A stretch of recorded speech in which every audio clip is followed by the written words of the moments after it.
Welcome to Talkin Bengals, Bengals podcast made by the fans for the fans. Check out Talkin Bengals on iTunes, Google Play, and Buzzsprout. Also, follow Talkin Bengals on Facebook, YouTube, and Twitter. Now, let's join the conversation. Hello and welcome to Talkin Bengals, episode 33. Finally, we have something good to talk about this season, but before we get into that, I got to welcome my guest host as always. Nick, how you doing? I'm doing all right, Casey. With recent events going on, most importantly, the Vegas event, you just gotta think, how are these families feeling? The ones that lost loved ones and the people that survived. And for me personally, I believe in God and I believe in a higher power, and I'm a Christian, so in my way, I'm praying for those victims, the ones that died and the ones that survived, and then the families of all of the victims, whether they died or they survived. It's a difficult time for them, and it's also difficult for the rest of Americans to be able to see something so tragic, so evil, something that ordinary everyday citizens in our society just couldn't even fathom an attack of something of that nature. And the only thing I can say is, God be with the victims and the families. I mean, such a terrible tragedy, and like you said, just be with those who are involved and everybody affected, and just hopefully our country, just comes together over tragedies and not pull itself apart. We'll take a moment of silence right now, just in remembrance.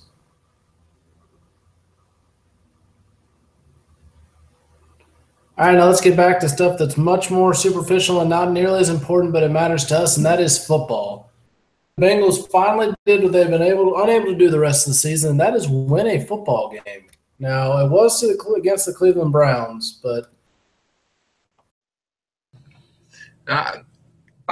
like I was saying earlier, Case, I think it's good to see that the Bengals came together and played well. Now, granted, it was against Cleveland. Cleveland is notoriously bad, but it was in Cleveland, and Cleveland can be tough at their house. So, yes, it's still a good win. I mean, to beat them convincingly, like what happened, I think it shows good signs, at least. Shows some cohesion within the team. Dalton getting sacked and losing the fumble, that was not good on the first drive, but it seemed like the Bengals picked it up. I guess they were able to get 3 and out. The highlights I saw were, what I just saw the highlights that were on Cincinnati Bengals, page. I was kind of busy at work. I wasn't able to follow too much, but from what I was able to gather from the game, it seems as though the Bengals defense was crowding the ball, wherever it was, and creating turnover, especially that interception in the red zone. The first time the Browns got close down there, that was big, and you also have to look into the fact that right before half, Gio catches a screen. Now, I'm not certain on who called the screenplay, but it was a perfect play. And you couldn't have drawn it up any better. And you have all these guys blitzing, and then you have Gio wide open just to run down the middle of the field. Perfect. And then you stay on top of your game coming out of the locker room after half and finish the game. You let them drive down and score once on like the last drive of the game. At that point, it's just apples and oranges. It doesn't matter if they score or not, but it mattered for my fantasy team, and I really wish they didn't let them score. But yeah, I think overall it was something good at least to watch for people who were able to watch. I think it shows at least some form of progress, especially from the first 3 weeks. Good night. That was bad. That was atrocious and embarrassing. At least this week there was something to root for. Um, Actually, I'll go. I'll retract my statement. The first two games were humiliating. The third game against the Packers, that wasn't as humiliating. Now, granted, the Packers are a great team, and the Bengals actually scored and at Lambeau and played halfway decent. So I can't really be too mad about that. But the first two games were humiliating. But thankfully, we beat a bad team. That's what you're supposed to do. You're supposed to beat the bad ones. I mean, I'll agree with you. They were supposed to beat a bad team, and they did beat a bad team. I was worried on that first drive as well. Like, okay, well, here we go again. This season's going downhill. But they got it together, and they started playing the way that, you need to play. Quick throws, get the ball out, make things happen in space, yards after the catch. They started to play like a team that had played football before, especially Andy Dalton. He looked like, he's been a quarterback in the league for 7 years. He didn't look like the rookie that was scared and, running for his life. And even when he did run, he looked composed and, poised and ready to, just make plays. Big difference between this week and the weeks past, even in Green Bay, when things started to go sideways in Green Bay, they couldn't get back on top of it. They couldn't, right the ship. And this week they were able to right the ship against Cleveland. I mean, I was really nervous and worried, but they did what they needed to do, and they actually ended up just destroying Cleveland. I mean, I almost had the score, hit the nail right on the head there. 31-9 was my prediction. 31-7 is what it ended up being. I would have preferred 31-0, but letting Cleveland's second string come in, or second string quarterback come in and then go against our second string defense.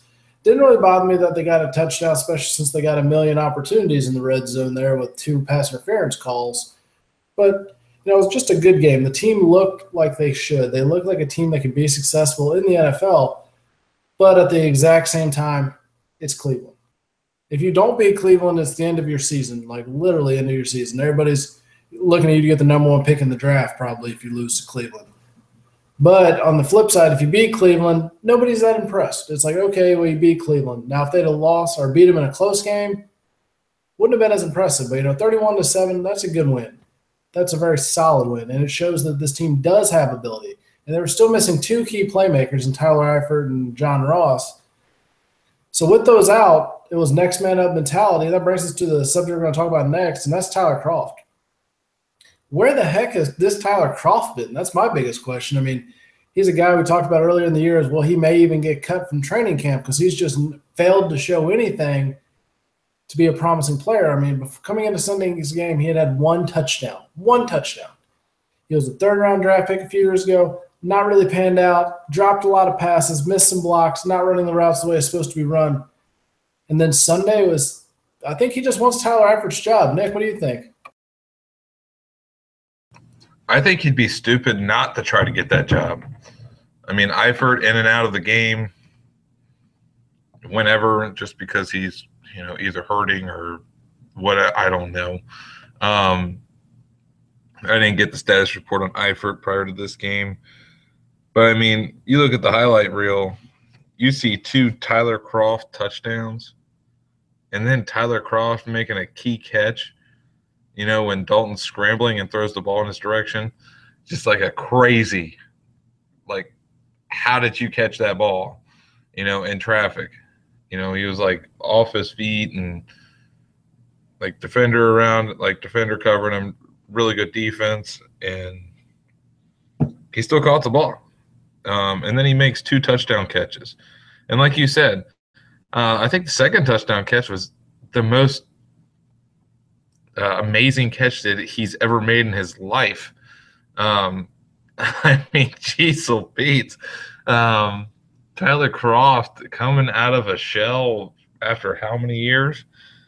I mean, what are we waiting on? But, I mean, heck, if he's coming out of a shell, come out of your shell now. Keep going. Break all the way out. Break loose. Geez, Pete, having 2 awesome tight ends would be great. Get Eifert healthy and have 2 tight ends that are great. Have Eifert that can pass that can block and catch balls, and I mean have Croft that can do the more quickly developing runs and catch some balls too. I mean, be able to utilize both of them. I think that'd be great. Casey, what do you think? I mean, I think he's finally playing this potential. Being a 3rd-round draft pick, you're a guy who is known for consistency and catching the ball, and you just, at this point, didn't make it happen. So I think the fact that, he's actually showing that there is another option other than Tyler Eifert. It's not just, Tyler Eifert hurt, there's no threat at the tight end position. Like you said, he made clutch catches. Those weren't, hey, I'm wide open in the middle of the field, nobody's within 5 yards of me. He was making contested plays, jumping up in traffic, holding the ball after he gets hit really hard. That's what you need. You need another tight end other than Tyler Eifert because, he's been hurt again this year for what, 2 of the 4 games?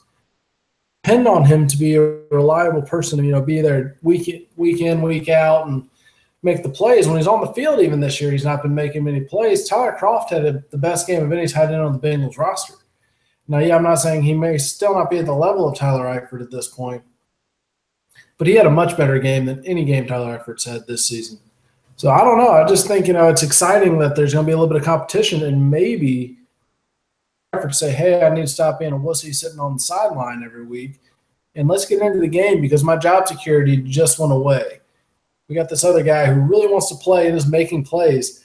So therefore, if I don't step up now, it could get ugly quick. So yeah, Tyler Eifert, you're on blast now. You better step up this next week or else, I don't know, Tyler Croft might just take your job completely. And I'm okay with that, seeing how he played last week if he can keep that up.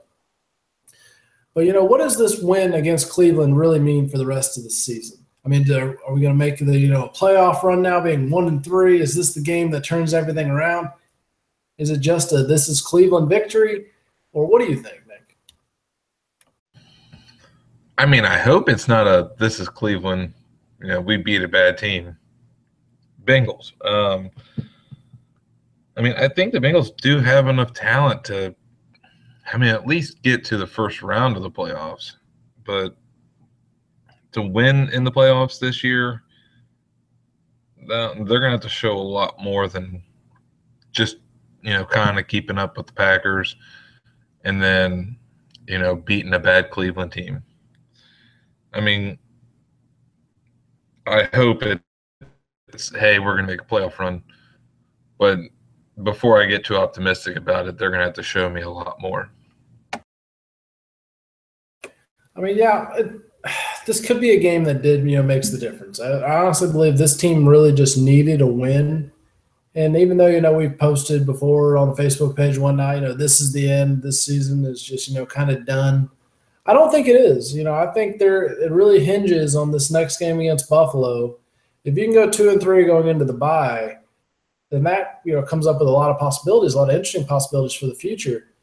So it really, if they go 1-4 into the bye, it's pretty much done. You're 3 games under 500 again. That's not good. But if you're only 1 game under 500 in a division that's very subpar and really is up for grabs, that puts a lot of, weight on that next week after the bye when you play Pittsburgh. That could just be, a huge game, and it could have great implications and really bring the Bengals right back into the mix of it. If you're 3-3, having just knocked off Pittsburgh, you've only lost 1 division game, and that's to Baltimore, who got beat by Pittsburgh. You're right back in the race. So it's the next 2 games are critical. If the Bengals can win the next 2 games, then that really pretty much erases the first 3 weeks of the season, honestly.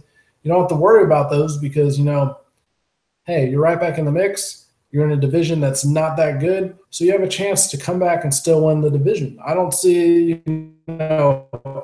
maybe I'm too optimistic right now, pie in the sky in it a little bit, but that division title at this point in the season, if they can win the next 2 games. You got any rebuttal? I agree with you. I don't know about a rebuttal, but I agree. When there's a fork in the road, take it, Casey. So, yeah, absolutely. And, who would you give your game balls to this week? I mean, out of all the players on the Bengals, who in your mind gets a game ball for this week? I mean, if I had to pick just one, Tyler Croft. I mean, the guy earned it. I mean, he just made some spectacular catches. I mean, catches that you would expect, your actual star tight end to make or your star receiver to make. I mean, you don't expect your backup tight end to make catches like that. So Tyler Croft. I mean, undoubtedly Tyler Croft, but I mean, the guy, if I had to pick someone through the quarter mark of the season, I know in the question I gave you, so I'm cheating a little bit. But if I had to pick a guy for the quarter mark of the season who has been the Bengals, most valuable player should get a game ball, it's got to be Giovanni Bernard at this point. Just how tough he's been coming back from the ACL injury. And I mean, he's just been playing at a level that I don't think I've ever seen him even play at before. He's just making plays, being tough, getting touchdowns scored. I know we're all hyped on Joe Mixon, saying Joe Mixon's the future. He's going to be the guy for the Bengals. He's going to make things happen. But right now, he's not really been that impressive overall as a running back. And Gio Bernard is just like, wow, get him the ball in space and good night. He's playing exactly the way for what the Bengals drafted him for a few years ago. He's making plays in space. He's outrunning people. And he's just being tough. I mean, he's not making mistakes. So with that in mind, yeah, Gio would be my guy throughout the first quarter of the season. Tyler Croft gets the game ball for that first game.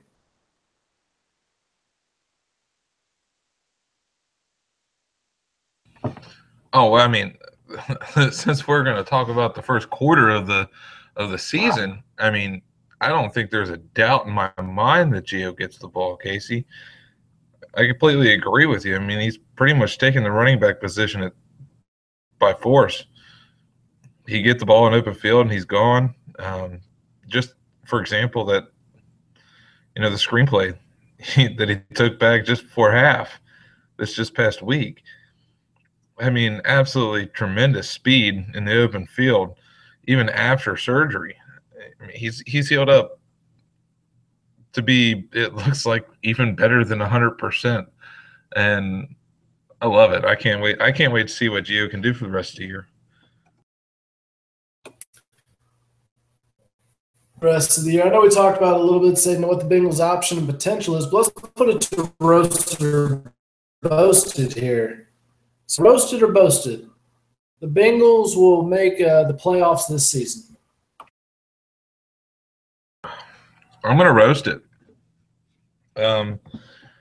I know I seem pessimistic, and I know it sounds like I'm just being a complete cynical butthole.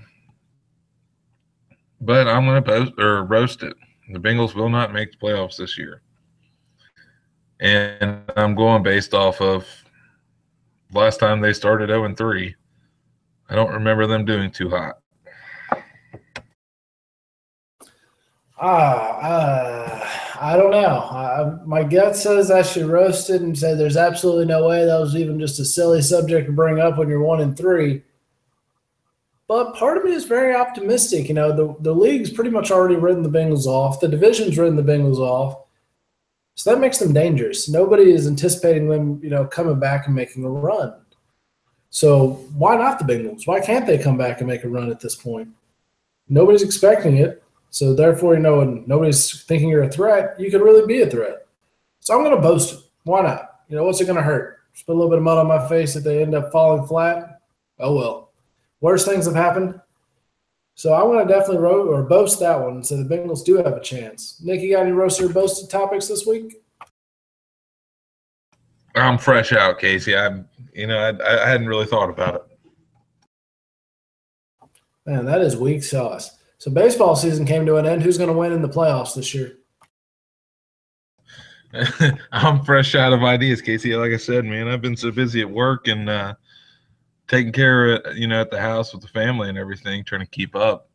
It's been difficult. I mean, I don't even know who's in the playoffs. Well, okay, so we're going to let you get some rest here after this episode, freshen up a little bit so next week you come back to us with your good old Yogi Berra type personality. But I'm going to pull for the Indians because, they now have the longest drought after the Cubs won last season. So I'm going to go with the Indians this year, and hopefully they can win it and, keep the Cubs from repeating because I don't like repeat winners unless it's the Reds. So hopefully we can get the Indians to win. this week. So let's get into our predictions for next week against the Bills and our final thoughts. Nick, I'll let you lead off. I'm going to say the Bengals are going to beat the Bills. And it's going to be – I think Dalton is going to have a field day. And I think Gio and Mix are going to have just crazy days. So, see, 42-10, Bengals. Bengals 42, Bills 10.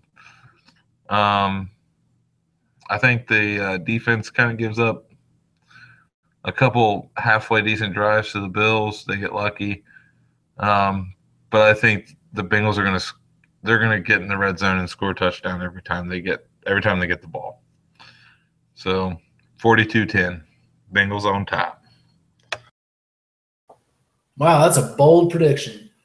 I don't think I'm going to quite go that bold. I do think the Bengals are going to pull this one out. I think that, with the fact that Buffalo just came out of, beating Atlanta in Atlanta, and, they're just riding high on that one. They probably are looking past the Bengals thinking this isn't a game to really be worried about. So with that in mind, I don't think it's going to be quite that big of a blowout or, that the Bengals are just going to run away with it. So, I think of a good score prediction on this one. I think I'm going to see, a little bit lower scoring than what you're predicting. I'm going to go with the 24-21 Bengals. They're going to beat the Bills on the last-second field goal by Randy Bullock because he's not going to choke this time. He's going to make sure he makes that kick. So that brings us into final thoughts. Nick, what are your final thoughts? I'd have to say to bring everything in together for this team, they got to continue the momentum that they have from this Sunday. That cohesion, the ability to think on their feet and to work together, and just simply not having, the thought in their mind. You can't be afraid of failure. You got to go out ready to succeed, and your goal is to succeed. If your goal is to not fail, you have already failed yourself, your team, and everybody that's rooting for you. You got to go out and your goal has to be to win, to succeed, to be the top dog, to win and be the champion. You can't go out and just I could say it 40 billion times in probably two different ways and just repeat myself. But it's just so frustrating to see sometimes the Bengals it just seems they're okay with being okay. And I think that's the reason why I don't really like Marvin Lewis too much, because that's the way I feel like he coaches. As long as they're not failing, he's okay. It's like, no, you got to succeed. You got to win. You got to be the best. Like, that's the reason why you play the game. And that's what football is, a game. Because at the end of the day, everybody goes home. Everybody has their own personal lives afterwards, and it's a game. And these guys that are playing out there on the field, they have one job only. Go out and play a game. And personal opinions and preferences and political thoughts and religious beliefs and all that, any kind of way you want to put something to be individualistic is out the window when these guys are on the field. If you're a Bengal, you're a Bengal. If you're on the Bills, you're a Bill. If you're a Raven, you're a Raven. And that's the way that it is, and that's the way the fans want to see it. So hopefully this upcoming football week, the NFL gets their heads out of their backsides and sees what they are for what they are. A sporting event the fans watch for the sports, and leave politics out of it.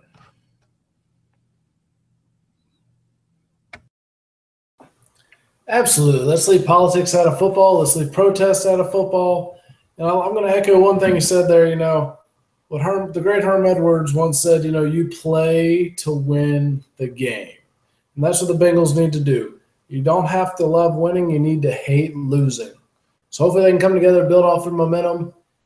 And, my final thoughts, I hope the Bengals fan base will probably buy more tickets. That's what I'd really like to see. Put more fans in the seats. But I don't think it's going to happen. I don't think until the NFL gets away from the politics, and especially until this team starts winning more than one game against Cleveland, I don't think you'll see a sold-out game in Cincinnati.